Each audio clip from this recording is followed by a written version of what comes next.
Remember Madame Mook, the lunch lady who chased kids with a ladle? Yeah, she finally retired. We thought we were free. The worst was over, or so we thought. But Ridge Valley Academy always has a way of replacing one scare with another, 10 times worse. This time, it was Mr. Kente. Mr. Kente was our new security guard. He was a quiet man, always draped in brightly colored Kente cloth. He never spoke much, just stared with these intense, knowing eyes. We heard whispers, rumors about him. They said he wasn't just a security guard. Mr. Kente, they whispered, could see things. Not just security cameras, no.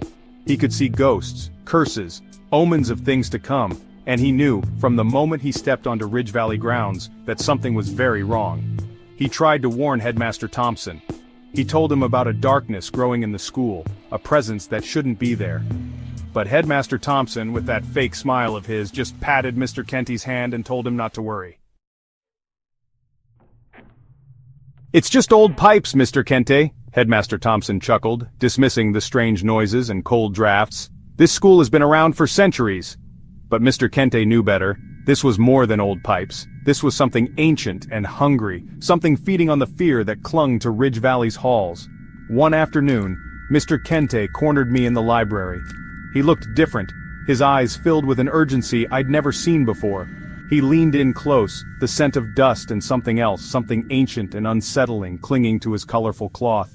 "Beware the shadows," he whispered, his voice raspy like dry leaves, "and listen for the whispers in the walls. They seek a way in." Before I could ask what he meant, he was gone, swallowed by the rows of dusty bookshelves. I ran out of the library, my heart pounding like a drum in my chest. That night, I lay awake in my dorm room, listening to the wind howl outside my window. Every creak of the floorboards, every rustle of leaves against the glass sent shivers down my spine. I remembered Mr. Kente's warning, "Beware the shadows, listen for the whispers." The next morning Mr. Kente was gone, vanished, disappeared without a trace. Some kids joked that he finally snapped, ran off to join his ghost friends. But a cold dread settled in the pit of my stomach. I knew better. Something was terribly wrong. Then the weirdness began. It started small, a shadow in the corner of your eye, gone when you turned your head. A door, locked from the inside, with no one on the other side. But it escalated quickly. Strange symbols like red paint smudges appeared on lockers and classroom doors. And then, things started to disappear. My lucky pen, Sarah's favorite scarf, Mike's basketball, gone. Until a few days later, they reappeared. Wrapped in pieces of brightly colored cloth, the same patterns as Mr. Kente's robes, left in plain sight as if placed there deliberately. A warning or a gift? Fear choked the hallways of Ridge Valley. Whispers followed us like shadows.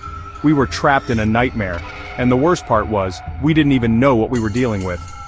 One night, I woke to a scratching at my window. The wind howled, and as I peered through the glass, I saw him, Mr. Kente, but he was different. His eyes glowed with an eerie light, and his shadow stretched long and distorted, as if it had a life of its own. He pressed his face against the glass, his breath fogging the pain. He spoke, his voice a low growl carried on the wind. "Beware," he rasped. "They are listening, they are watching, and they are coming." And then, he was gone, swallowed by the darkness. We never saw Mr. Kente again. But the fear remains, a constant presence in the halls of Ridge Valley.